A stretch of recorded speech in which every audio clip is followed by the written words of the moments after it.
प्रधान जी नमस्कार। नमस्कार। इस तरह से नगर पालिका के जो चुनाव का आगाज हो चुका है और आज लगभग जितने भी कैंडिडेट हैं सभी ने अपना नामांकन भी दाखिल कर दिया है, तो क्या लगता है कि बीजेपी पार्टी का मतलब अब की बार पहली बार सिंबल पे इलेक्शन लड़ने जा रही है, क्या रहेगा? भारतीय जनता पार्टी के महेंद्रगढ़ नगर पालिका के प्रत्याशी रमेश सैनी जी, इसके अलावा 12 वार्डों में हमारे पार्षद भी सिंबल पर लड़ रहे हैं। आज उन्हीं का नामांकन के लिए हम सब लोग यहाँ एकत्रित हुए हैं। प्रोफेसर रामविलास शर्मा पूर्व शिक्षा मंत्री, जिले के मेरे साथी जिले में मंत्री अमित जी, युवा मोर्चा के जिलाध्यक्ष जोगिंदर सिंह राजपूत, युवा मोर्चा के प्रदेश कार्यकारिणी के सदस्य अमित मिश्रा, पवन जी खैरवाल, इस मंडल के अध्यक्ष कुलदीप जी, मुकेश जी और सभी कार्यकर्ताओं ने बड़े उत्साह के साथ इनका फॉर्म हमने भरवाया। इसी तरह मैंने नांगल चौधरी के अंदर प्रिया सैनी जी का नॉमिनेशन, डॉक्टर अभय सिंह यादव जी, हमारे ज़िले के महामंत्री दयाराम जी और पूरी टीम ने, रमेश तंवर जी ने, राम सिंह जी जो टिकट मांग रहे थे वो लोग भी नॉमिनेशन में शामिल हैं। नारनौल में सामाजिक न्याय मंत्री ओम प्रकाश यादव जी के साथ संगीता यादव जी और मैं स्वयं वहाँ था। जिले के अंदर 2 नगर पालिका और 1 नगर परिषद में हमने नॉमिनेशन कार्यकर्ताओं ने भरा है। और निश्चित तौर पर जिस तरह का वातावरण पूरे देश के अंदर आज है, भारतीय जनता पार्टी को लेकर जो उत्साह है, आज हम नांगल चौधरी के जब नॉमिनेशन जुलूस में हम जा रहे थे तो मैंने देखा कि 1952 के अंदर जो जनसंघ की स्थापना हुई थी, जनसंघ की स्थापना के समय का कार्यकर्ता भी उस जुलूस में था और वर्तमान का कार्यकर्ता भी उस जुलूस में था। और बड़े आश्चर्य के साथ देखा कि 2029 का जो 29 का जो हमारा मतदाता है, जो भावी कार्यकर्ता है, वो भी गगनभेदी नारों के साथ भारत माता की जय और भारतीय जनता पार्टी की जय के नारों के साथ झंडा लेकर 2029 के जो हमारे युवा मतदाता होने वाले, वो भी इस जुलूस के अंदर थे। आप अनुमान लगा सकते हैं कि भाजपा को लेकर कितना चाव है, भाजपा को लेकर लोगों में कितना एक उमंग का माहौल है। और निश्चित तौर पर रमेश जी को भारतीय जनता पार्टी ने टिकट दिया है। भारतीय जनता पार्टी के कमल के सिंबल पर ये जीत कर आएंगे और महेंद्रगढ़ के विकास का जो पहिया किन्हीं कारणों से थम गया था, उसको तेज करने का, उसको गति देने का काम करेंगे।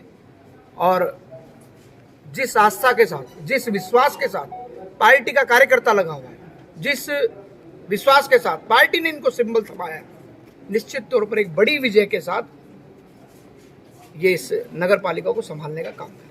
हालांकि रमेश सैनी जी को बीजेपी पार्टी की ओर से जो नगर पालिका चेयरमैन के लिए कैंडिडेट के रूप में उतारा गया है, लोगों में एक बात चर्चा का विषय बनी हुई है कि जो पुराने कार्यकर्ता थे उनको कहीं ना कहीं पार्टी ने पीछे धकेलने का कार्य किया, क्या कहेंगे?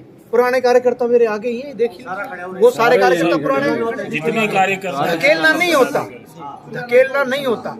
आप ये मानिए किसी परिवार में अगर नई बहू आए तो इसका मतलब ये थोड़ी है कि सास बाहर चली जाएगी। पुराने और नए का संगम भारतीय जनता पार्टी, पुराने नए का संगम भारतीय जनता पार्टी। और आप देखेंगे अगर आप परिवार को बढ़ाएंगे नहीं, ये सोच जो है ना कि नए आ गए पुराने रह गए, इसी सोच के कारण इस देश में कम्युनिस्ट खत्म हो गए। जिनकी सरकारें 25-25 वर्षों तक, केरल के अंदर, आपके पश्चिम बंगाल में जिन्होंने 35 वर्ष राज किया, वो इसी सोच से खत्म हो गए कि नए आ गए तो पुराने खत्म हो गए। जब तक आप नई पौध नहीं लगाओगे, वो बगिया आपकी कभी भी हरी नहीं रह सकती। हर चीज की आयु होती है, एक पौधे की भी आयु होती है, एक व्यक्ति की भी एक आयु होती है, कार्य करने की क्षमता होती है। अगर आप नई पीढ़ी आगे नहीं लाओगे, नए लोग आगे नहीं लाओगे, तो फिर तो हालात वही कम्युनिस्टों वाले होंगे। आज पूरी कम्युनिस्ट बूढ़ी हो गई है, पूरा चीन बूढ़ा हो गया है और युवा भारत जिसमें 60% युवा है, क्योंकि हम युवाओं को आगे लाने का काम करते हैं, नए लोगों को जोड़ने का काम करते हैं। सुधीर दीवान जी वो खड़े, हमारे सुधीर दीवान जी प्रदेश कार्यकारिणी के सदस्य, पुराने नयों का संगम है। सुधीर दीवान जी भी उस टिकट की दौड़ में थे। अमित मिश्रा जी हमारे युवा, ये भी इस चैनल में थे, इस दौड़ में थे।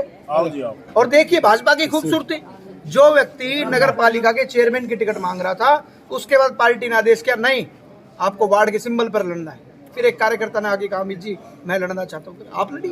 ये भाजपा में संभव है, भारत माता की जय।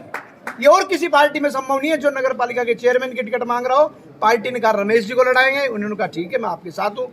पार्टी ने कहा अब आपको वार्ड लड़ना है, बोले ठीक है वार्ड लड़ूंगा। एक कार्यकर्ता ने कहा नहीं जी मैं लड़ना चाहता हूँ, आप तो बड़े कार्यकर्ता है, आप कहो तो मैं लड़ दूँ। इनका चलो आप लड़ दो। ऐसी खूबसूरती और किसी पार्टी में नहीं मिलेगी।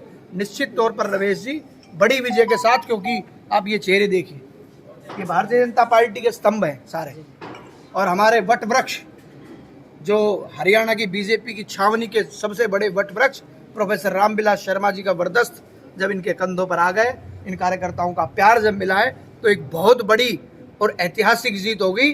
जो लोग आज अनेक कयास लगा रहे हैं उनके सबके मुंह बंद हो जाएंगे जिस दिन रिजल्ट आएगा।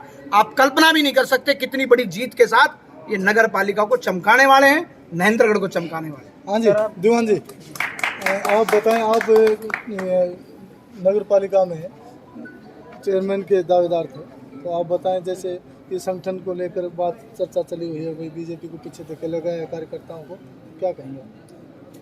हम दावेदार थे, मगर जब सिंबल किसी को मिल गया तो हमारा कैंडिडेट कमल का फूल है। अब हम जी जान से रमेश सैनी की मदद करेंगे। हमारा विरोध जब तक था जब तक टिकट नहीं मिली थी, हम टिकट के दावेदार थे।